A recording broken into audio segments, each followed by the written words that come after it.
Good day mga sir, mga ma'am. Naghahanap ka ba ng mga heavy equipment, matibay, mapagkakatiwalaan at mababa ang presyo? Gaya ng backhoe with loader, clip, e-bike at marami pang iba. Aking pinakikilala ang Jangkong Heavy Equipment. Bisitahin lamang sila sa main office located at 1 Lona Street, Santo Cristo, Tarlac City. Para sa mga detalye, tumawag lamang sa cellphone number 0999-373-2506 or sa 0917-102-6319. Email address jangkongenterprise@yahoo.com.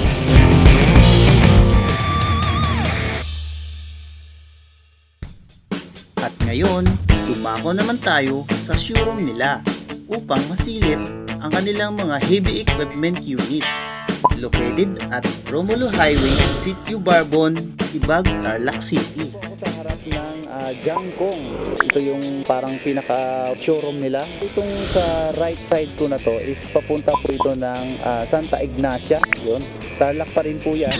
Then dito naman sa left side, kung saan papunta yung kotse na yon, ipapunta po yan sa Tarlac Town proper. Tara, silipin na natin itong mga unit nila. So ito naman yung maliit na to mga idol, is ang model nito is PC10. So ito yung mini backhoe. Yun, ang cute oh, sa mga naghahanap ng ganitong mini backhoe, PC10. Manual to, at saka ito yung rubber nga pala yung kanyang ito, gulong Jangkong PC10. Then ito naman po ang 940. Laki dito, automatic din po yan mga idol, no?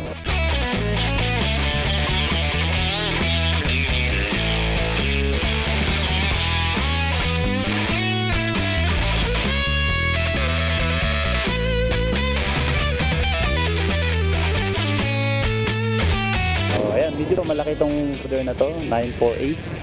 Then naka-disc brake na rin pala yung preno niyan. So tingnan natin yung makina nito. Ayun, no. Ayan po yung kanyang makina mga idol. Malaki din po ang makina niya. So ito yung radiator niya. Diesel engine po ito. Ayan mga idol. Tapos ang kanyang gulong pala ito, 1670 by 24. Ayan ang sukat ng kanyang tires mga idol. So ikutan natin po ito. Meron na rin pala siyang ilaw sa likuran. Then ito ang lagay ng kanyang battery. So akyatin natin to. Tingnan natin yung loob. So ito yung kanyang loob mga idol. Pero brand new po ito mga idol. Automatic siya.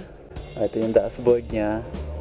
Yun, mga odometer niya. Meron siyang brake, temperature, at ano pa ito, voltmeter meron din po. Meron po siyang audio system, so pwede ka pang mag-music dito. At meron din electric fan. Ayan, ito yung joystick niya, din ang upuan niya. Okay, malambot din ang upuan niya mga idol. Ayan. Ito po yung loob ng may sunroof din to, nabubuksan to. Ayan. Tama ba? Wala, sorry. Wala po pala, lang siya, salamin lang talaga siya. Loader with backhoe na pinagsama sa isang unit.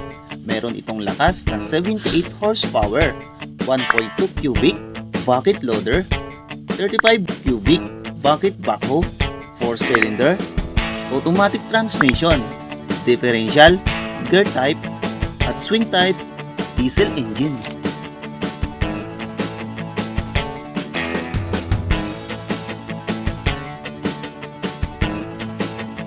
Jangkong 940 bucket loader na may lakas itong 78 horsepower, 1.5 cubic bucket size, 4-cylinder, automatic transmission, differential, gear type, brake type, disc brake, diesel engine. Ilan lamang yan sa mga heavy equipment unit nila.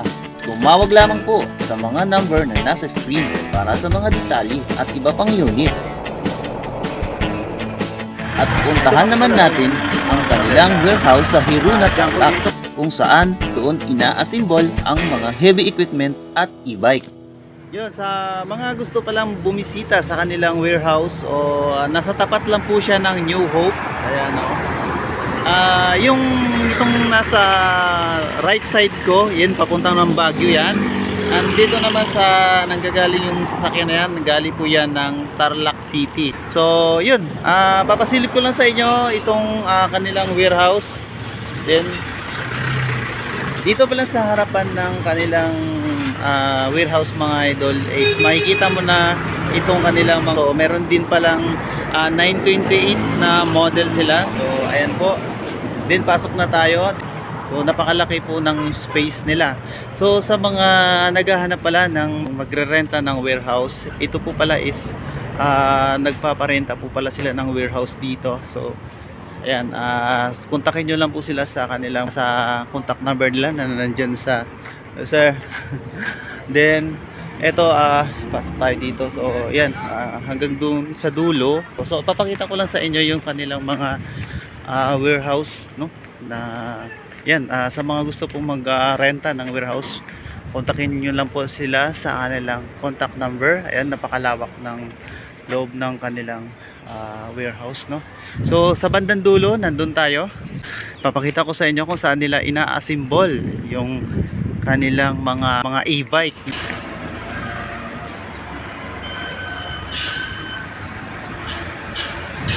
Alright, ayan, nagkakarga sila ng mais. Ito nga po pala, yung mga model na Janko. Ito pa pala yung 930 nila. So meron silang 940, meron ditong 930. So ito, actual to na ginagamit dito sa kanilang warehouse. Ito, Wabi. 930 model po yan. Ito naman yung ipapasilip ko sa inyo mga idol kung saan ginagawa or ina-assemble yung mga e-bike nila. Ito mayroon na pong tapos sila. Ito mga stock nila to.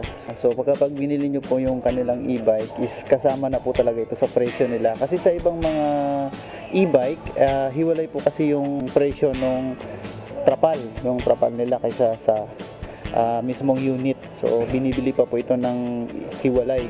Ang alam ko nasa 5,000 ang ano nila presyo. Depende sa klase siguro ng trapal.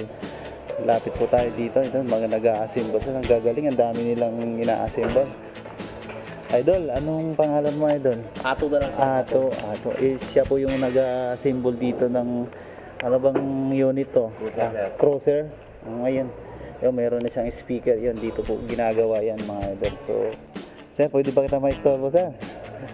Ito, ano naman itong kinakabit mo, sir? Ito yung mga sandalan ng ano, no?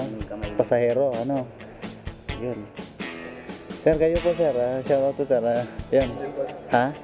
Ganun din yung kinakabit mo. Ayan, no? Ang dami nilang unit na inaayos dito o ina-assemble, no? So, nakakailan kayo, sir, ano? Nakakailan kayong unit sa isang araw, sir, pag assemble? 1, 2. Marami din, ano? Ayan, no? Kaya ng 20. Kaya, no? Kaya. Ayan po.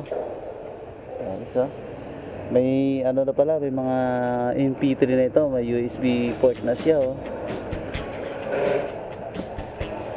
Bago nyo ba ilabas to, sir?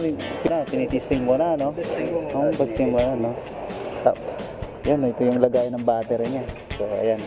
Mga idol, no, pinapakita ko lang po yung mga ina-assemble nilang mga e-bike. Ang ganda ng panel na ito, ah. Ibang model to, sir?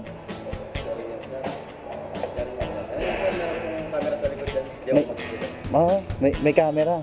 Wow, high-tech pala tong e-bike na to. Meron siyang camera. Ayun, oh. Ayun, oh. Mayroon na siyang camera. Then may electric fan na rin po siya. Kaya lang hindi ko alam kung magkano presyohan nila ito. Dito ang ganda ng panel board nila, digital na.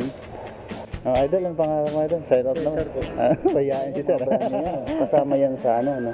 Marami yan, sir. Kung may bibili ng buong makina. May mabibili sila ng bagong makina. Dito? Kunyari masira yung makina, lap. Kunwari, bibili ka ng makina, nasira yung makina mo, malaking gastos. Siyempre, kung saan ka makakatipid, bibili ka na lang ng bago. Dito sa inyo, pwede mo bili. Bibili ka na lang. Ito yung ina-assemble ngayon. Assemble. Kaso nga lang, kulang yung dumating na pyesa. Kulang pa. Parang naghihintay pa na ano. At may parating na shipment ng mga bagong dating na loader. Shout out pala sa inyo, sir. Sir, batiin mo naman yung mahal sa buhay. Girlfriend o asawa. Ayun, asawa. Ayun. Tsaka pa sa anak ko. Yun, ilang taon na, sir? 8 months. Bago lang pala. Ikaw, sir? Baka Shout out yung mga barkada ko dyan sa Victoria San Agustin. Tarlac din po yun? Tarlac ka, yun, shout out po. Ayan, okay lang. Dito si sir, istorbo natin to. Shout out ko yung asawa ko natutulog pa sa bahay. Oh, sarap. Tanghali na. Shout out ko yung mga kabrad ko sir, dito sa Tarlac. Tarlac. Anong ano yan, sir? Sir, lamdam sir. Shout out po sa inyo. Shoutout nga pala kay Ma'am Sen. Maraming salamat sa pagkakataon na maipicture ko ang Jangkong Heavy Equipment. Shoutout din sa lahat ng staff ng Jangkong Main Office. Shoutout din kay Sir John sa pag-guide sa akin. Hanggang sa muli, maraming salamat.